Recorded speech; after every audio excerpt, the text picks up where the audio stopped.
आबिद हमारा बच्चा है, हमने बड़े लाड से उसको पाला है। सब बच्चों में से उसी पे हमने ज्यादा तवज्जो दी है।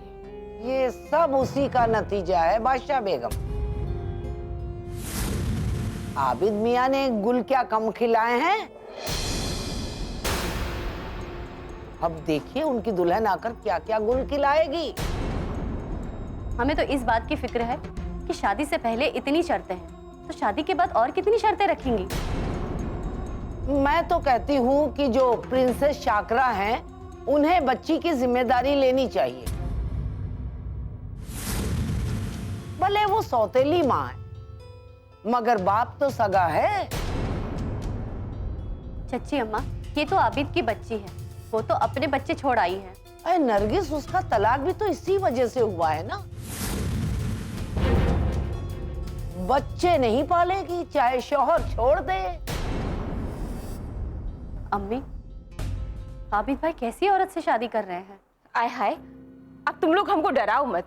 माशाल्लाह इतने अच्छे खानदान से है, हैदराबाद के नवाब की बेटी है, पढ़ी लिखी है, लंदन में उसकी परवरिश हुई है। अब उसमें कुछ तो खूबी होगी ना, तभी तो हमारा आबिद उससे निकाह कर रहा है। अब शादी करके वो उसे यहाँ ला रहा है, तो खुदा के लिए तुम दोनों ऐसा कुछ मत कहना जो आबिद या उसकी दुल्हन को बुरा लगे। और आप भी आबिद भाई को बोल दीजिएगा कि वो कोई ऐसी बात ना करे जो हमें बुरी लगे। है क्या प्रिंसेस शाकरा के सामने वो हम लोगों को जलील करेगा? आय हाय चाची अम्मा, वो ऐसा कुछ नहीं करेगा। अरे क्या बात कर रही हो बादशाह बेगम, वो अपने ससुराल वालों के सामने पहले ही हमें जलील कर चुका है। अरे हमें तो हैरत होती है लड़की के माँ बाप पर, जिन्होंने लड़के को बिना वारिस का समझ लिया है। ठीक है, ना आते ना बात करते, मगर एक फोन करके हम बुजुर्गों से बात करने की जहमत तो कर लेते। आई टेलीफोन नहीं किया तो नहीं किया, क्या कर सकते हैं, बड़े लोग हैं वो। आए होंगे बड़े लोग, लेकिन समधियाना बराबर में किया जाता है, इतने बड़े में भी नहीं कि हम लोग छोटे लगने लगे।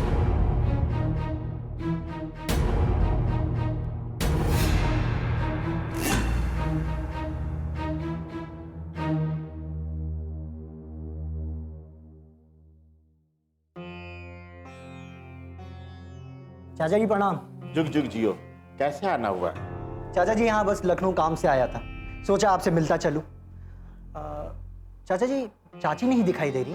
अरे वो यहीं डिप्टी साहब जाएंगे।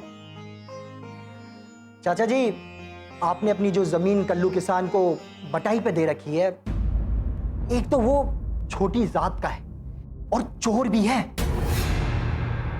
रुपए में 8 आना अपने पास रखता है और 8 आने में बटाई करता है। वही हाल आम के बाग का भी है। आम की फसल जब बिकने के लिए जाती है तो आधा आम दलाली में निकल जाता है। आप जितना उस पर भरोसा करते हैं ना, वो उतने भरोसे की लायक नहीं है। अरे बेटा, अगर वो खा पी भी लेता है तो उसका हक है। उसकी 2-3 पीढ़ियां हमारे वहां सेवा करते हुए गुजर गई। चाचा जी आपने उसको बढ़ावा दे रखा है। कल तक जिनकी औकात नहीं थी हमारे सामने खड़े होने की, आज उनके बेटे हमारे सामने सीना तान कर चलते हैं। ये सब बर्दाश्त के बाहर है। अरे उनको भी जीने का हक है, तुम ऐसा क्यों सोचते हो? चाचा जी पूरे गांव में इस बात की चर्चा है कि गांव की जमीन जायदाद पे आपका बिल्कुल ध्यान नहीं है। आपने सब कुछ कल्लू किसान के हवाले कर रखा है। अरे हमने अपनी जमीन जायदाद अगर कल्लू किसान पे छोड़ रखी है तो इसमें गांव वालों को क्या तकलीफ है? अभी कल्लू किसान कोई गैर थोड़ी ना है, मेरा अपना ही जैसा है। उसने अपना पूरा जीवन हमारी सेवा में गुजार दिया है। चाचा जी आपकी यही बात हमें दुख देती है। आप गैरों को अपना समझते हैं और अपनों को गैर। आपकी सारी हमदर्दी कल्लू किसान से है, हमसे नहीं। अरे ये बताओ तुमको तकलीफ क्या है? अब हम बताएं हमें क्या तकलीफ है? आपको हमारी तकलीफ दिखती नहीं? भाई हमको तो नहीं दिखती। तुम्हारे पास क्या चीज की कमी है? भगवान का दिया सब कुछ है। अगर कोई तुम्हें तकलीफ है तो हमें बताओ। चाचा जी आप हमें बस इतना बताइए कि हम आपकी जमीन जायदाद के मालिक हैं कि नहीं? हाँ तुम मालिक हो, मगर हमारी जिंदगी में नहीं, हमारी जिंदगी के बाद। चाचा जी, आपकी जमीन जायदाद के मालिक हम है ही, और दादाजी की जमीन के भी, जिसका अभी तक आपने बंटवारा नहीं किया है। हाँ भाई हाँ, तुम मालिक हो, मगर मेरे मरने के बाद। चाचा जी, मरे आपके दुश्मन। आप कभी ये मत सोचिएगा कि आपकी संतान नहीं है, हम है ना आपकी सेवा करने के लिए। आप कहें तो मैं कल से ही आपके घर में आकर रहने लग जाऊं। नहीं नहीं नहीं, इसकी कोई जरूरत नहीं है। गांव में रह के जमीन जायदाद का ध्यान रखो। वैसे तो कल्लू तो है ही जमीन जायदाद का ध्यान रखने वाला। चाचा जी, आपसे बात करके मेरा क्रोध शांत हो गया, वरना मैं तो सोच कर आया था कि अदालत का दरवाजा अपने हक के लिए खटखटाऊंगा। बेटा, बड़ों के सामने ऐसी बातें नहीं की जाती। इन्हीं बातों की वजह से तुम्हारी चाची तुमसे नाराज रहती है और तुमको नहीं पसंद करती वो।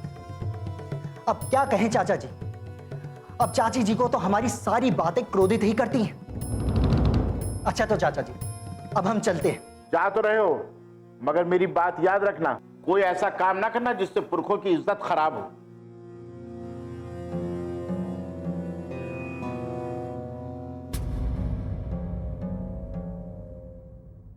अली भाई का फोन आया था, बता रहे थे कि अब्बू को चक्कर आ गए।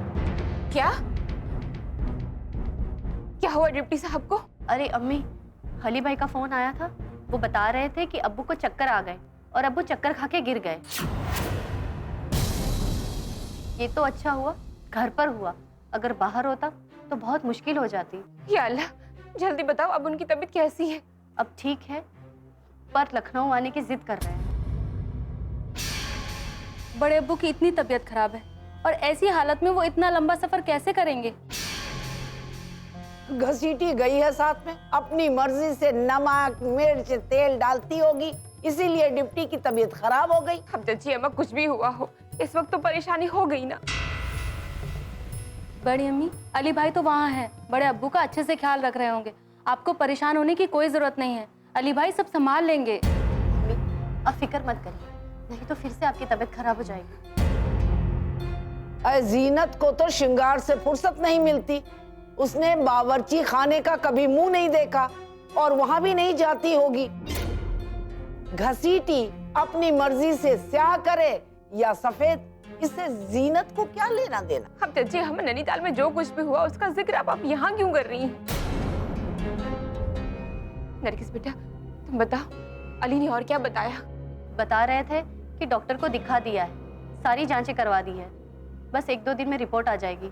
या मेरे खुदा, जांच में सब कुछ ठीक होना चाहिए मेरे मौला रहम। बड़ी अम्मी, आप परेशान ना हो, जांच में सब कुछ सही आएगा, आप देख लीजिएगा। इंशाअल्लाह सब ठीक हो। नसीमा, तुम तो चुप ही रहो। डिप्टी चक्कर खाकर गिर गए और तुम कह रही हो परेशान ना हो। हाँ, घर के हालात ने तो डिप्टी साहब की सेहत ही खराब कर दी। 1-2 सदमे हो तो कहा जाए, लेकिन डिप्टी को तो उसके घर वालों ने ही सदमे दिए हैं। डिप्टी की क्या हालत हो गई है, क्या कहें। सारे सदमे डिप्टी साहब अपने दिल पे ले लेते हैं, कभी किसी से कुछ नहीं कहते। आबिद ने अपने अम्मी अब्बू को दूध की मक्खी की तरह निकाल कर बाहर फेंक दिया, इसी बात का डिप्टी को सदमा लगा होगा। अरे नहीं नहीं चाची अम्मा, ऐसा कुछ नहीं है। नहीं अम्मी, चच्ची अम्मी सही कह रही है। बेटा ये तुम क्या कह रही हो? अम्मी हम सही कह रहे हैं, अब्बू ने हमेशा अपने कुंबे को जोड़ कर रखा है, अब तो खानदान बिखर रहा है। हम जब से डिप्टी साहब से शादी करके इस घर में आए, तब से डिप्टी साहब के साथ मिलकर हमने हमेशा इस कुंबे को जोड़ के रखा है। बादशाह बेगम, तुम सही कह रही हो। तुमने सारी जिंदगी कुनबे को जोड़ने की कोशिश की है, लेकिन जब बड़े कुनबे को जोड़ रहे हो तो छोटों का भी फर्ज होता है कि कोई ऐसी बात ना करे जिससे सारा कुनबा बिखर जाए। ये सब तो ठीक है, पर हम सोच रहे हैं कि डिप्टी साहब की जान का सदका निकाल दें। बड़ी अम्मी, ये तो आपने बड़ी अच्छी बात की। सदका आने वाली परेशानियों को टाल देता है और बलाओं को दूर कर देता है। अभी हम फत्तों से कहलवाकर सदका निकलवाने की तैयारी करवाते हैं। हाँ हाँ बेटा, जल्दी से जाओ। या खुदा रहम कर। बड़ी अम्मी, संभालो अपने आप को।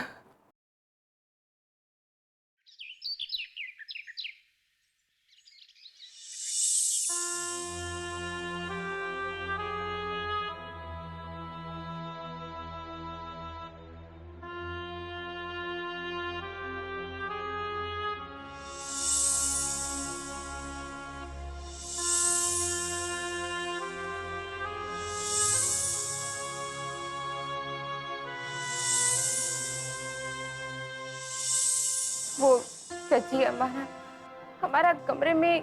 आदाब बड़ी अम्मी। अरे आदाब नरगिस बेटा।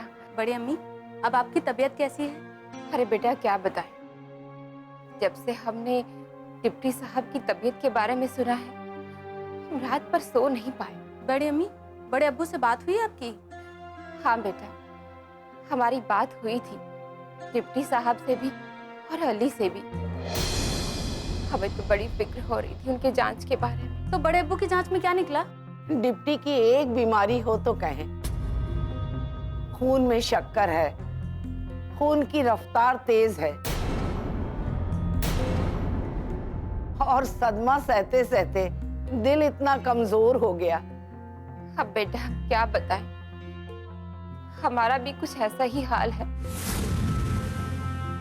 हमें तो ये महसूस होने लगा है कि हम कुछ दिनों के मेहमान रह गए हैं। बड़ी अम्मी, अब ये क्या कह रही हैं? अल्लाह आपको लंबी उम्र अता करे। अभी तो आपको पोते पोतियों की शादी देखनी है। है नसीमा, अब हमें इतनी भी लंबी उम्र नहीं चाहिए। अरे क्यों नहीं चाहिए? पहली बीमारी तो तुम्हारी ये है कि तुम खुश ही नहीं रहती हो। चाची अम्मा, हमसे झूठी खुशी और झूठी हंसी का दिखावा नहीं होता। दिल में होता है वही चेहरे पे जाहिर होता है। हम डिप्टी साहब को लेकर और बच्चों को लेकर बहुत परेशान हैं। मैंने कितनी बार तुमसे कहा है कि सोचा मत करो। इतनी देर से कह रही हूँ कि चलो हमारे साथ लूडो खेलो, मगर तुम हो कि खेलती ही नहीं हो। चाची अम्मा रहने दीजिए ना, हमारा किसी में दिल नहीं लगेगा। दिल लगाने की कोशिश तो करो।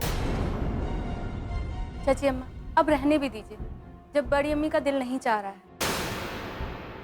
बड़ी अम्मी, अली भाई से क्या बात हुई आपकी? हाँ नसीमा, अली बता रहे थे कि किसी बड़े डॉक्टर से डिप्टी साहब का इलाज चल रहा है। इंशाअल्लाह बहुत जल्दी ठीक हो जाएंगे। अल्लाह करे बड़े अब्बू जल्दी से ठीक हो जाए और लखनऊ आ जाए हम सबके पास। अच्छा बादशाह बेगम, तुम हमारे साथ लूडो नहीं खेलती हो तो ना खेलो, हम जा रहे हैं। आइए बड़ी अम्मी, आपके सर में तेल लगा देती हूँ। अरे नहीं नहीं बेटा, अब कहाँ तेल लगाओगी? तुम ये बताओ कि तुम्हारी बेटी गौहर कैसी है? बड़ी अम्मी, गौहर भी ठीक है और हम भी ठीक हैं। आप अपना ख्याल रखा करिए। अच्छा बेटा, अब जब आई हो तो खाना खा कर जाना और गौहर के लिए भी ले जाना। हाँ बड़ी अम्मी, अब हम इतना कहाँ रुक पाएंगे, गौहर भी स्कूल से आती होगी। बड़ी अम्मी, आप अपना ख्याल रखिए और आराम कीजिए, इस तरह परेशान नहीं होते। नसीमा, हमें तो आराम डिप्टी साहब के ठीक होने के बाद ही मिलेगा। वो लखनऊ आ जाएंगे, उनका चेहरा देख लूंगी तो हमें चैन मिल जाएगा। बड़ी अम्मी, बड़े अब्बू भी आ जाएंगे। अब मैं चलती हूँ, आप आराम कीजिए और इतनी फिक्र ना करा करें। अच्छा बेटा, तुम भी अपना ख्याल रखना। जी बड़ी अम्मी। खुदा हाफिज। खुदा हाफिज।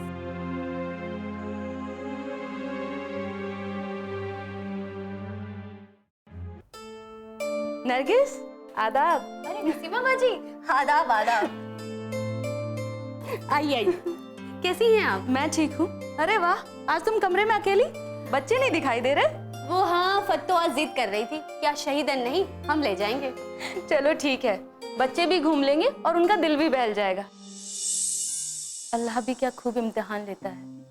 नरगिस, अगर उस दिन तुमने बच्ची की जिम्मेदारी नहीं ली होती तो क्या होता उस बच्ची का।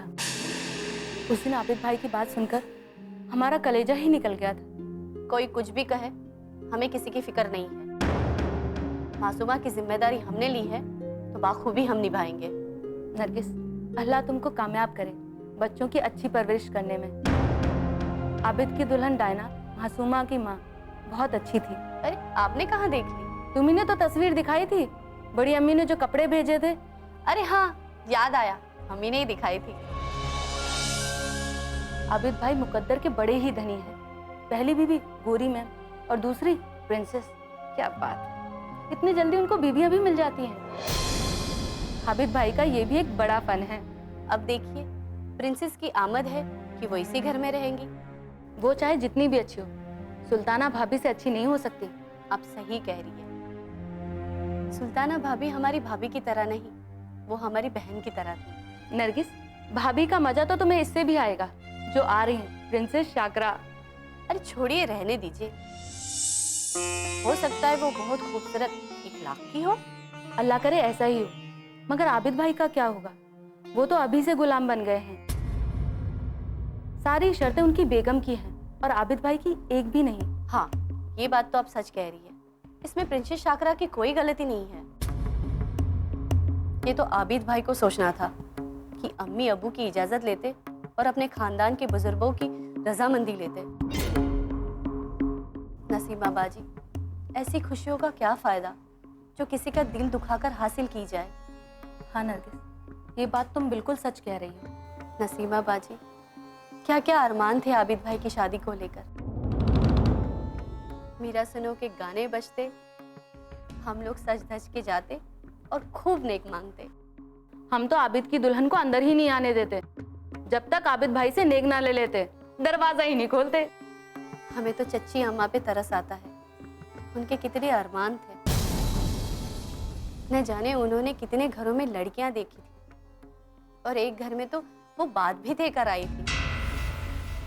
आबिद भाई पर कितना एतमाद था उनको, कितनी ठेस पहुंची होगी उन्हें।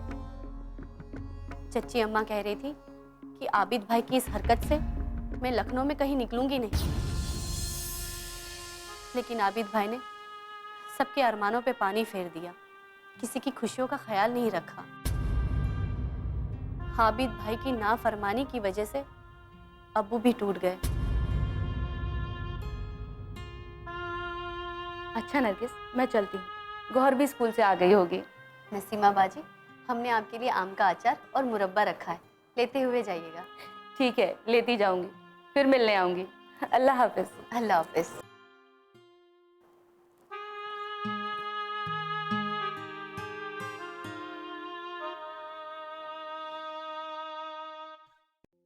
शहीदन, तुमसे एक बार नहीं 1000 बार कहा है कि खाने में नमक, मिर्च, घी, तेल कम डाला करो, और तुम तो ऐसे डाल देती हो जैसे हर चीज मुफ्त में आती है। अदरक और लहसुन तो तुम डालती नहीं, उसमें तो बड़ी कंजूसी करती हो। खाने में तेल और घी मसाला नहीं डालेंगे तो मजा कहाँ से आएगा? अरे चची अम्मा, अरे क्या आप क्यों डांट रही हैं आप इसे? डांटू नहीं तो क्या करूं? सारा खाना सीने पे रखा है, हजम नहीं हुआ है अभी तक। अच्छा ठीक है ठीक है। और तुम चची अम्मा जो कहा करे सुन लिया करो। अरे बादशाह बेगम, हम बताएं, तुम्हारी जो ये तबीयत खराब रहती है ना, वो इसी वजह से रहती है। अरे घर का कायदा कानून सब बदल गया है यहाँ का। अच्छा चची अम्मा, आप जैसा कहेंगी वैसा होगा, आप खफा ना हो। कल से हम सारा खाना उबला ही पकाएंगे, ना उसमें नमक डालेंगे ना मिर्च। अब कल से सबको उबला ही खाना खिलाऊंगी। सुन रही हो बादशाह बेगम? खाना पकाएंगी तो सबकी जान ले लेंगी, और नहीं तो मसाला नहीं डालेंगी, सबको उबला खाना खिलाएंगी। चची अम्मा, हम नरगिस से कह देंगे कि वो बावर्ची खाने में थोड़ा वक्त दिया करे। और शहीदन, चची अम्मा हमारी बड़ी है, इनका कहा सुन लिया करो। मैं तो कहती हूँ इसको खाना पकाना नहीं आता। बेबी जी, हम कितनी मेहनत करके खाना पकाते हैं, चूल्हा फूक फूक कर मेरी आंखें फूटने लगती हैं। और फिर भी चच्ची अम्मा को हमारे हाथ का खाना अच्छा नहीं लगता। अरे अरे अब तुम रो क्यों रही हो? हाँ देखो देखो, रोना बंद करो। अरे रोना बंद करो। चच्ची अम्मा हमें हमेशा डांटती रहती हैं। बड़ों की डांट में भी दुआ होती है, और चच्ची अम्मा अगर तुम्हें डांटती हैं तो तुम्हारी भलाई के लिए डांटती हैं। और वैसे भी तुमसे जरा मिर्च मसाले ज्यादा पड़ ही जाते हैं। माशाअल्लाह, पहले घर घर वालों से भरा रहता था, अब गिनती के 4 लोग हैं, फिर भी इससे खाना वक्त पर नहीं पकता। अभी खाना पक गया या अभी भी देर है? हम क्या करें, फत्तो बाजार से सामान ही देर से लाती है कि आधा दिन यूं ही निकल जाता है। अच्छा ठीक है, अब जरा जाकर देख लो, अगर खाना पका हुआ है तो मेज पे लगा दो। और हाँ, ये नरगिस कहाँ है? नरगिस बाजी आबिद भाईजान की बेटी के साथ कमरे में है। अच्छा ठीक है, तुम जाओ। जब से नरगिस ने आबिद की बेटी की जिम्मेदारी ली है, तब से सारा दिन बस उसी के कामों में मसरूफ रहती है। नरगिस ने बहुत बड़ी जिम्मेदारी ले ली। बच्चा पालना कोई आसान काम नहीं है। आबिद की दुल्हन ने तो जिम्मेदारी इसलिए नहीं ली ताकि उनके आराम में खलल न पड़ जाए। चची अम्मा, आप खुद देखिए, आबिद हमसे कह रहा था कि उसकी बच्ची हम पालें। अब हमसे कहाँ पलेगी बच्ची? इतनी हिम्मत कहाँ है अब हम में? बादशाह बेगम, एक बच्ची को संभालने के लिए एक मुलाजिम की जरूरत होती है, और आबिद मियाँ को इतनी अकल नहीं कि तुमसे कह रहे हैं कि बच्ची को संभालो। लेकिन चची अम्मा, कहता भी तो किससे कहता? अरे शाकरा से कहते, वो पालती। फर्ज तो शाकरा का ही है ना। अब छोड़िए भी चची अम्मा, किसी से कोई जबरदस्ती थोड़ी ना की जा सकती। अरे अब क्या कहूँ, जाने दो बादशाह बेगम। मैं आबिद को कुछ भी कहूंगी ना तो तुमको बुरा लग जाए।